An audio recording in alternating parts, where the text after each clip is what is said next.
ಬಿಜೆಪಿಯಲ್ಲಿರುವ ಆಕ್ರೋಶಗಳನ್ನ ಮುಚ್ಚಾಕ್ಲಿಕ್ಕೆ ಮಾಡ್ತಾ ಇದ್ದಾರೆ. ಈಗ ಡೀಸೆಲ್ ಪೆಟ್ರೋಲ್ ಬೆಲೆ ಏರಿಕೆ ಆಗಿದೆ ಅಂತ ಹೇಳ್ತಾರಪ್ಪ. ಕಚ್ಚಾ ತೈಲ ಬೆಲೆ ನಮ್ಮ ಕೈನಲ್ಲಿ ಇದೆ ಸರ್, ನೀವೇ ಹೇಳಿ. ಅಲ್ಲಿ ಬೇಗ ಆಗಿದ್ದಕ್ಕೆ ಇಲ್ಲಿ 10 ವರ್ಷ ಆದ್ಮೇಲೆ ನಾವು ಜಾಸ್ತಿ ಮಾಡಿದ್ವಿ. ಈಗ ಕ್ರೂಡ್ ಆಯಿಲ್ ಪ್ರೈಸಸ್ 10 ವರ್ಷದ ಹಿಂದೆ ಎಷ್ಟಿದೆ ಅದು ಇವಾಗ ಇಳಿಕೆ ಆಗಿದೆ ಅಲ್ಲ ಜಾಗತಿಕ ಮಟ್ಟದಲ್ಲಿ. ಮೋದಿ ಸರ್ಕಾರ ಇದೆ, ಮೋದಿ ಅವ್ರಿಗೆ ಕಮ್ಮಿ ಮಾಡಕ್ ಹೇಳಿ ಆಟೋಮ್ಯಾಟಿಕ್ ಇದನ್ನು ಕಮ್ಮಿ ಆಗುತ್ತೆ. ಇವ್ರಿಗೆ ಏನಾದ್ರೂ ನೈತಿಕತೆ ಇದೆಯಾ? ಜನ ಯಾಕೆ ಇವರಿಗೆ ಅಕ್ಕಿ ಪಾರ್ 400 ಪಾರ್ ಘೋಷಣೆ ಅಂತ ಕೇಳ್ಬಿಟ್ಟು ಯಾಕೆ ಇವರಿಗೆ ಇದು ಕೊಟ್ಟಿಲ್ಲ ಅಂದ್ರೆ ಇವರಿಗೆ ಮ್ಯಾಂಡೇಟ್ ಬೆಲೆ ಏರಿಕೆನೂ ಕೂಡ ಒಂದೇ, ಅದನ್ನು ಕಾರಣ ಅಲ್ವಾ? ರಾಜ್ಯ ಸರ್ಕಾರ ಹೇಗೆ ಕಾರಣಭೂತರಾಗ್ತಾರೆ ಇದಕ್ಕೆ ಹೇಳಿ? ಇದೆಲ್ಲ ಕೂಡ ನಮ್ಮ ಕೈನಲ್ಲಿ ಇದೆ. ಆರ್ಥಿಕ ನೀತಿಗಳು, ರಾಷ್ಟ್ರ ಆರ್ಥಿಕ ನೀತಿಗಳು. ಅವ್ರು ಜಾಸ್ತಿ ಮಾಡಿದಾಗ, ಅವ್ರ ಟ್ಯಾಕ್ಸ್ಗಳು ಜಾಸ್ತಿ ಮಾಡಿದಾಗ, ಇಲ್ಲ ಇದು ರಾಷ್ಟ್ರದ ಒಂದು ಬಲಿಷ್ಠ ರಾಷ್ಟ್ರ ಕಟ್ಟಲಿಕ್ಕೆ ಅಂತ ಅವ್ರು ಹೇಳ್ತಾರೆ. ಹೌದಾ ಇಲ್ಲ?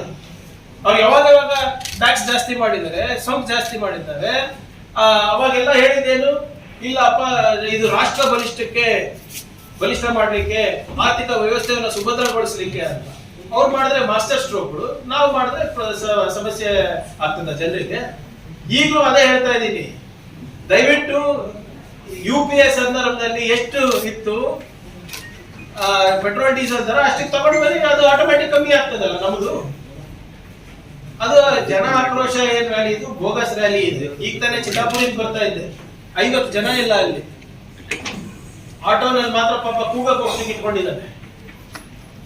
ಇವರು ಮಾಡ್ತಾ ಇರೋ ಆರ್ಥಿಕ ನೀತಿಗಳಿಂದ ಇವತ್ತು ನಮ್ಮ ರಾಜ್ಯಕ್ಕೆ ಅಫೆಕ್ಟ್ ಆಗ್ತಾ ಇದೆ. ಎಲ್ಲಿದ್ದಾರೆ ಕೇಂದ್ರ ಸರ್ಕಾರ? ದುಡ್ಡು ಬರ್ತಾ ಇದೆಯಾ ಇಲ್ಲಿ? ಎಲ್ಲ ಪ್ರಾಜೆಕ್ಟ್ಗಳು ನಿಂತೋಗಿದೆ. ಈಗ ಕಲಬುರಗಿ MP ಅವರು ಎಲೆಕ್ಟ್ ಆದ್ಮೇಲೆ ಸ್ವಲ್ಪ ಕಚೇರಿಗಳು ಅಡ್ಡಾಡಿದ್ಮೇಲೆ ಇವಾಗ ಸ್ವಲ್ಪ ದುಡ್ಡು ಬಿಡುಗಡೆ ಆಗಿದೆ CRF ಇಂದ. ಇದ್ರೆ ಸೆಂಟ್ರಲ್ ಸ್ಪಾನ್ಸರ್ಡ್ ಸ್ಕೀಮ್ಸ್ ಮುಂಚೆ 40-60 ಇತ್ತು, ನಮ್ಮ ಪಾಲು 40%, 60% ಕೇಂದ್ರದ ಇರ್ತಾ ಇತ್ತು. ಇವಾಗ ಎಷ್ಟಿದೆ? ಉಲ್ಟಾ ಆಗಿದೆ, 60-40. ಫೋಟೋ ಮಾತ್ರ ಹೌದು. ಜಲ್ ಜೀವನ್ ಮಿಷನ್ ಏನು 50-50 ಇದೆ ನಮ್ದು. ಫೋಟೋ ನಂದು ನೋಡಿದ್ದೀರಾ ಯಾವತ್ತಲ್ಲ ಫೋಟೋ JJM ನಲ್ಲಿ? ಇರಿಗೇಷನ್ ಈಗ ಹೋದ್ ಬಾರಿ ಇರಿಗೇಷನ್ ನಲ್ಲಿ ಅದು ನಮ್ಮ ಡ್ಯಾಮ್ಗಳು ತುಂಬಿರ್ಲಿಲ್ಲ. ಆದ್ರೂ ಕೂಡ ಸಾಕಷ್ಟು ರೈತರ ಹೋರಾಟ ಮಾಡಿದಾಗ ನಾವು ಹಲವಾರು, ಬರೀ ನಮ್ಮ ವ್ಯಾಪ್ತಿ ಅಂತ ಹೇಳ್ತಾ ಇಲ್ಲ, ರಾಜ್ಯದಲ್ಲಿ ನೀರು ಬಿಟ್ಬಿಟ್ಟಿದ್ವಿ. ಈ ಸರಿ ನಾವೇನ್ ಮಾಡಿದೀವಿ ಅಂದ್ರೆ ಇರಿಗೇಷನ್ ಡಿಪಾರ್ಟ್ಮೆಂಟ್ ಅಲ್ಲಿ ಸ್ವಲ್ಪ ನಿಯಂತ್ರಣ ಇರಬೇಕು. ಸುಮ್ಮನೆ ನಾವು ನೀರು ಬಿಡಬಾರ್ದು.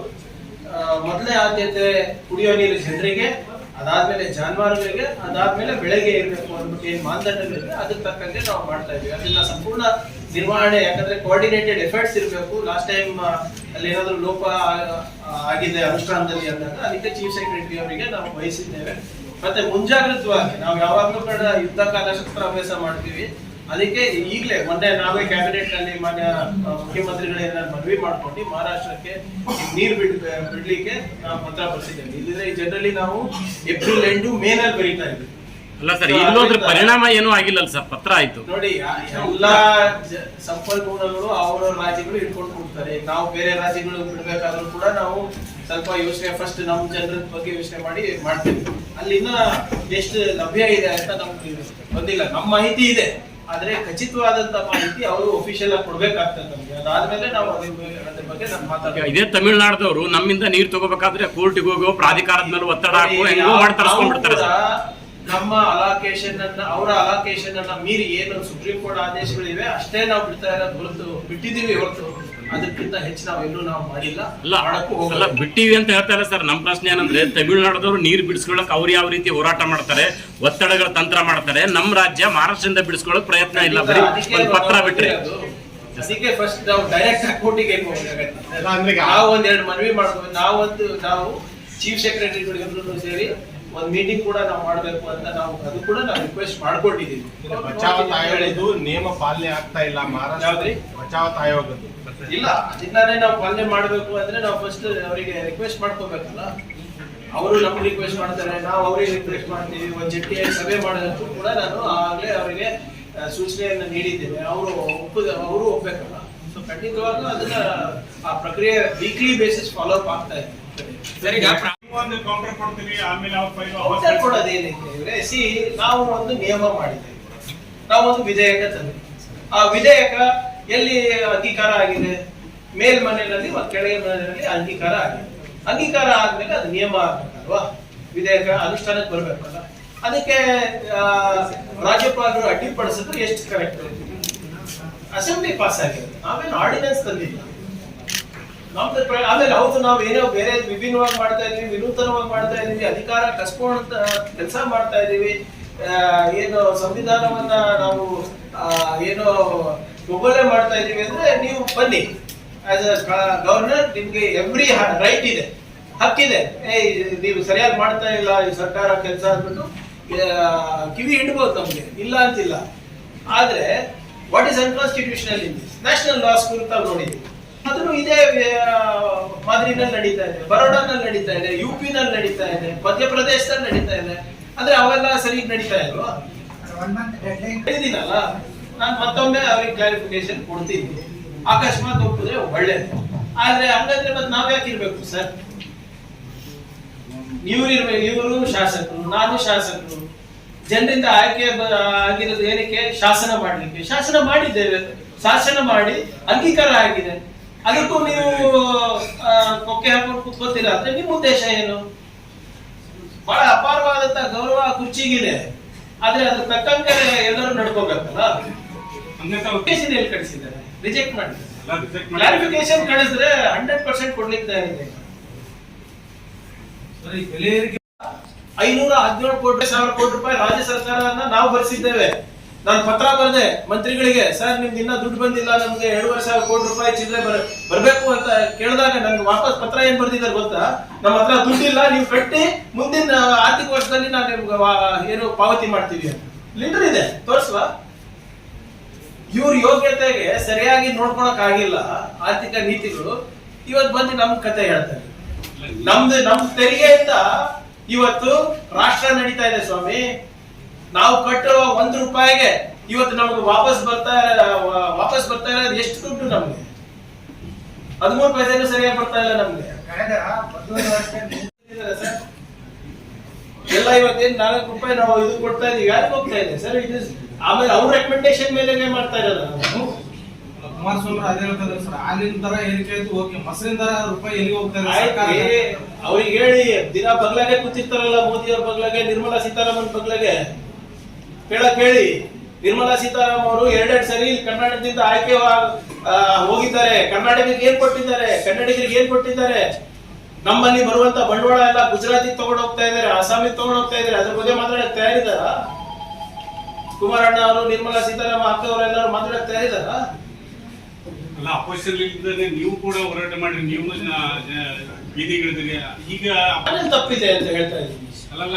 ಈಗ ಲಗಾಮ್ ನಿಮ್ ಕೈನಲ್ಲೂ ಇದೆ ಅಲ್ಲ, ನಮ್ ಕೈಲಿ ಏನಿದೆ? ರಾಜ್ಯದ ಲಗಾಮ್ ನಮ್ ಕೈಲಿದೆ, ನಾವು ಪ್ರಾಮಾಣಿಕವಾಗಿ ಮಾಡ್ತಾ ಇದೀವಿ. We are number 2 highest in GST collection. We are number 2 in IT. ನಮ್ಮ ಕನ್ನಡಿಗರ ಬೆವರು ಏನಿದೆ, ನಮ್ಮ ರಕ್ತ ಕುದಿಸಿ ನಾವು ಕೆಲಸ ಮಾಡಿ ಇವತ್ತು ನಾವು ನಮ್ಮ ತೆರಿಗೆ ಕಟ್ತಾ ಇದೀವಿ. ಯಾರಾದ್ರೂ ನಂಬರ್ 1 ಇದೀವಿ IT ವಲಯದಲ್ಲಿ. 4.5 ಲಕ್ಷ ಕೋಟಿ ರೂಪಾಯಿ ನಾವು IT ಎಕ್ಸ್ಪೋರ್ಟ್ಸ್ ಕೊಟ್ಟಿರೋದು ನಾವು ಕರ್ನಾಟಕದಿಂದ ಸರ್. 1 ರೂಪಾಯಿನ ಬರ್ತಾ ಇದೆ ನಮ್ಗೆ. ಕೇಳ ತಪ್ಪ ಬಂದ್ರೆ ಏನಾಗುತ್ತೆ? ಇಲ್ಲಿ ನಮ್ಮ ಕಲ್ಯಾಣ ಕರ್ನಾಟಕಕ್ಕೆ ಬರುತ್ತಲ್ವಾ? ಮತ್ತೊಬ್ಬಡಿದಲ್ಲ, ಮುಂದಿನ ಜನದಲ್ಲಿ ಯಾವ ಸಮಾಜಕ್ಕೆ ಕೊಡ್ಬೇಕಾಗಿದೆ? ನೆನಪಿದ್ಯಾ? ಯಾವ ಸಮಾಜ? ನೆನ್ಪಾಡ್ತಿದ್ದಾರೆ. ಮತ್ತೆ ಅವ್ರ ಔರಂಗಜೇಬ್ ಆಗ್ಬೇಕಂತ ಮುಂದಿನ. ಇದೆಲ್ಲ ಏನ್ ಹೊಸದು? ಜನ ನಿಮಗೆ ಇಂಡಸ್ಟ್ರಿ ಮಿನಿಸ್ಟರ್ ಮಾಡಿಸಿದಾರೆ. ತಗೊಂಡ್ ಬನ್ರಿ ಬಂಡವಾಳ ಕಲ್ಯಾಣ ಕರ್ನಾಟಕಕ್ಕೆ ನಿಮ್ ಹೆಸರು ಹೇಳ್ಬಿಟ್ಟು ನಾವು ಜೈಕಾರ ಹಾಕ್ತೀವಿ. ಮೊಹಮ್ಮದ್ ಗೋರಿ, ಮೊಹಮ್ಮದ್ ಗಜ್ನಿ, ಏನಿದು ಇಡೀ ಜಗತ್ನಲ್ಲಿ ಆರ್ಟಿಫಿಷಿಯಲ್ ಇಂಟೆಲಿಜೆನ್ಸ್ ಬಗ್ಗೆ ಮಾತಾಡ್ತಾ ಇದ್ರೆ ಇವ್ರು ಔರಂಗಜೇಬ್ ಬಗ್ಗೆ ಮಾತಾಡ್ತಾರೆ. ಇದಕ್ಕಾಗಿ ಈಗ ಮತ ಹಾಕಿರೋ ಅವರಿಗೆ ದೇವರು ಒಳ್ಳೆ ಆರೋಗ್ಯ ಕೊಡ್ಲಿ. ಅವರು ನಮ್ ಕಚೇರಿ ಮುಂದೆ ಹೋಗ್ತಾರೋ ಬಿಡ್ತಾರೋ, ನಾವಂತೂ ಆಹ್ವಾನ ಮಾಡಿಲ್ಲ. ಈಗ ಏನಾದ್ರೂ ಸಿದ್ಧಾಂತ ಬದಲಾವಣೆ ಆದ್ರೆ ಅವ್ರು ಇಷ್ಟ. ನಾವೇದೇ ಆಹ್ವಾನ ಮಾಡಿಲ್ಲ, ಏನಿಲ್ಲ ಅಂತ ಬರೋದು ಬೇಡ. ಯಾರು ಕೋಮದ ವಿಷ ಬೀಸ್ತಾರೆ ಬೇಡ. ಈಗ ನಾನ್ ಹೇಳದ್ ಬಿಟ್ಬಿಡ್ರಿ. ನಿಮ್ಮ ರಾಜ್ಯಾಧ್ಯಕ್ಷರು ಬಣ ಅವ್ರು ಕೆಲವು ಫೋಟೋಗಳು ರಿಲೀಸ್ ಮಾಡಿದ್ರಲ್ಲ ಉಚ್ಚಾಟನೆ ಆದ್ಮೇಲೆ, ಟೋಪಿ ಹಾಕೊಂಡಿರೋದು, ಇಫ್ತಾರ್ ಕೂಟದಲ್ಲಿ ಇರೋದು, ಅದಕ್ಕೆ ಉತ್ತರ ಕೊಡ್ಲಿ ಸರ್. ನಾನು ಯಾಕೆ ಉತ್ತರ ಕೊಡ್ಬೇಕು ಅದಕ್ಕೆ? ನೆಕ್ಸ್ಟ್ ಟೈಮ್ ಹಿಂದೂ ಪರವಾಗಿ ಮಾತನಾಡೋರೆ ಸಿಎಂ ಆಗ್ತಾರೆ ಅಂತ ಹೇಳಿದ್ದಾರೆ ಸರ್. ಹಿಂದೂ ಪರವಾಗಿ ಅಂದ್ರೆ ಹಿಂದೂ ಪರವಾಗಿರ್ತಕ್ಕಂಥ ಹೇಗಂದ್ರೆ ನಾವು ಅಲ್ಲಪ್ರಭು ಅವ್ರ ಪರವಾಗಿ ಮಾತಾಡಿದ್ರೆ ಹಿಂದೂ ಪರ ಅಲ್ಲ, ಇವ್ರ ಪರವಾಗಿ ಮಾತಾಡಿದ್ರೆ ಹಿಂದೂ ಪರ ಅಲ್ವಾ? ಅಂದ್ರೆ ನನ್ ತಮ್ಮ ಮುಖಾಂತರ ಅವರೆಲ್ಲ ಬಿಜೆಪಿ ಸ್ನೇಹಿತರಿಗೆ ನನ್ನ ಕಿವಿ ಮಾತಿದೆ. ಸರ್ಕಾರ ನಿಮ್ದಿದೆ ರೀ. ಸ್ವತಂತ್ರ ಭಾರತದಲ್ಲಿ ಸರ್ದಾರ್ ಪಟೇಲ್ ಆದ್ಮೇಲೆ ಅತ್ಯಂತ ಬಲಿಷ್ಠ ಹೋಮ್ ಮಿನಿಸ್ಟರ್ ಅಮಿತ್ ಶಾ. ಅಮಿತ್ ಶಾ ಅವರು, ಮೋದಿ ಅವರಿದ್ದಾರೆ. ಈ ಡೆಡ್ಲಿ ಡುವೋ ಕಾಂಬಿನೇಷನ್ ನಲ್ಲಿ ನೀವು ಒಂದು ತೀರ್ಮಾನ ತಗೊಳ್ಳಿ.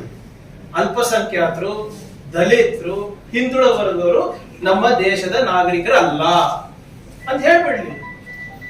ಅವಾಗ ಆಟೋಮ್ಯಾಟಿಕ್ ಯಾವ ಯೋಜನೆನೂ ಅವ್ರಿಗೆ ಹೋಗಲ್ಲ, ಯಾವ ಬಜೆಟ್ ಹೋಗಲ್ಲ, ಏನು ಹೋಗಲ್ಲ.